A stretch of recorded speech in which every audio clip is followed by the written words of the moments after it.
आपने संभाला है, यही आपका वर्तमान दायित्व है। मैं आग्रह करूंगा अजीत जी से कि अपना मार्गदर्शन करें।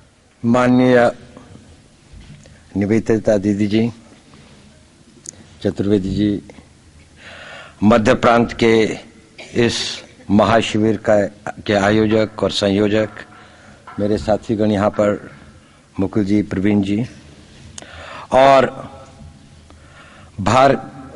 भविष्य के भारत के कर्णधार आप सब लोग जो यहाँ पर हैं, मुझे बड़ी प्रसन्नता है यहाँ पर आप लोगों से मिलने का, आप लोगों से बातचीत करने का मुझे अवसर दिया विवेकानंद केंद्र मध्य प्रांत ने। कल शाम को जब मैं यहां पर आया तो प्रवीण जी ने मुझे बताया कि आज की सत्र का विषय है राष्ट्र शक्ति के समक्ष अंतर्बाह्य चुनौतियां। इसमें भारत का नाम नहीं था। राष्ट्र शक्ति के समक्ष या भारत के समक्ष। तो मैंने सोचा कि मैं पहले भारत की बात तो बाद में करूंगा, मैं राष्ट्र शक्ति के बारे में कुछ कहूंगा। और अभी मैं सुन रहा था निवेदिता दीदी जी ने, तो उन्होंने इस्राएल का एक उदाहरण दिया, तो मुझे एक छोटा सा एनेक्डोट, एक कहानी याद आई। यह लगभग 200 साल पुरानी है। सेंट पीटर्सबर्ग में, रूस के अंदर, बिल्कुल वो यूरोप के बॉर्डरिंग एरिया है जहां पर लगभग यूरोप का प्रभाव बहुत अधिक है, पर वैसे रूस का भाग हुआ करता था। रूस का वो वेस्टर्न मोस्ट पार्ट है। वहां पर एक रबी रहता था, बूढ़ा सा, ज्यूस का एक धर्मोपदेशक। तो वहां के बिशप ने अपनी एक मेमोइर्स में यह बात लिखी है कि एक बार मैं उस रबी के पास गया और मैंने उससे कहा कि इतने सैकड़ों सालों से आप लोग लड़ रहे हो, क्या लगता है आपको, क्या विजय मिलेगी? उसने कहा हां, विजय तो जरूर मिलेगी। उसने कहा कहां है विजय? आप लोग सभी जगह तो पिट रहे हो, हार रहे हो, मारे जा रहे हो। तो उसने कहा अभी तो लड़ाई जारी है, खत्म तो नहीं हुई। तो उसने कहा ये खत्म कब होगी? उसने कहा ये लड़ाई तो तभी खत्म होगी जब हम जीतेंगे। इसे कहते हैं मनोबल। The war is on till we are victorious. जब तक हम नहीं जीतेंगे तब तक लड़ाई समाप्त नहीं होगी। उसने और भी सवाल पूछा। उसने पूछा तो आपके पास विजय पाने के लिए क्या है? न सेना है, न राज्य है, न साधन है, और इतनी छोटी सी जनसंख्या है, वो भी दुनिया भर में बिखरी पड़ी है। उसने कहा हमारे पास हमारा मनोबल है, हमारे पास वो इच्छा शक्ति है, वो दृढ़ संकल्प है, और जब तक हमारे पास वो है हमारी लड़ाई जारी रहेगी। तो क्या आपकी सबसे बड़ी चुनौती क्या है? इस पर आकर वो रबी रुक गया।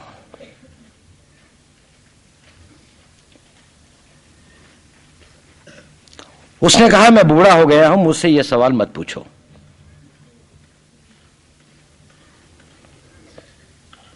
तो उस आर्क बिशप ने इंसिस्ट किया कि बताओ तुम्हारे सामने सबसे बड़ी चुनौती क्या है?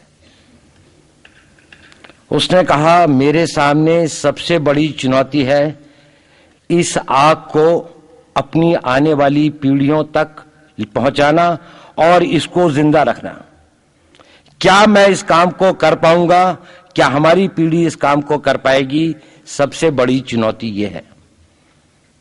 बाकी रास्ता तो यह खुद निकाल लेंगी। क्या हम अपने युवा वर्ग में आस्था और विश्वास पैदा कर पाएंगे?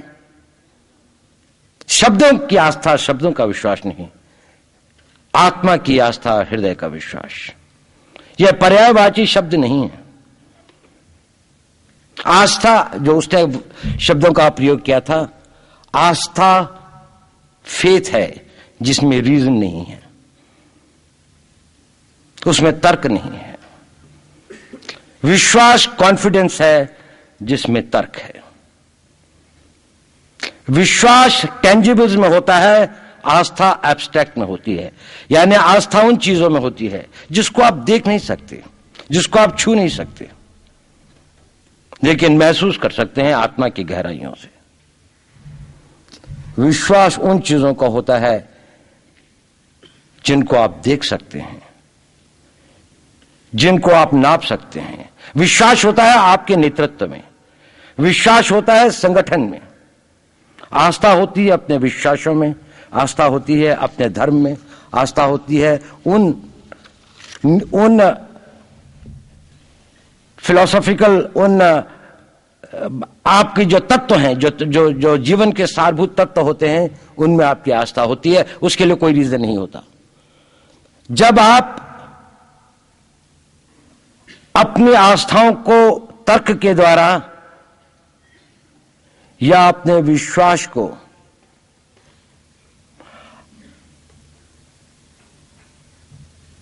फिलोसोफाइज करने लगते हैं, तो एक तरह की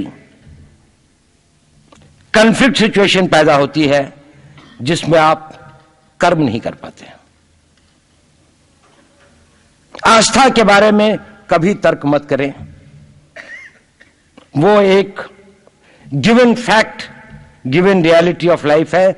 अगर ये फेथ नहीं है तो समय बर्बाद करने से कोई फायदा नहीं, और अगर ये फेथ है तो फिर रीजनिंग एंड तर्क और मस्तिष्क को लगाएं कि उस फेथ को आप किस प्रकार से कार्यान्वित कर सकते हैं। तो प्रश्न है राष्ट्र को बनाने का, और रवि ने जो कहा उससे एक बात आगे चलकर उस आग में शब्द लिखा कि जिंदगी की लड़ाई में, आस्था की लड़ाई में, विश्वास की लड़ाई में सबसे बड़ी लड़ाई और सबसे पहली लड़ाई बड़ी मुश्किल होती है। अगर आप वो पहली लड़ाई जीत गए तो आपका मनोबल कभी नहीं टूटेगा। चाहे कितनी ही विपदाएं आए, कितनी ही मुसीबतें आए, कितनी ही कठिनाइयां आए,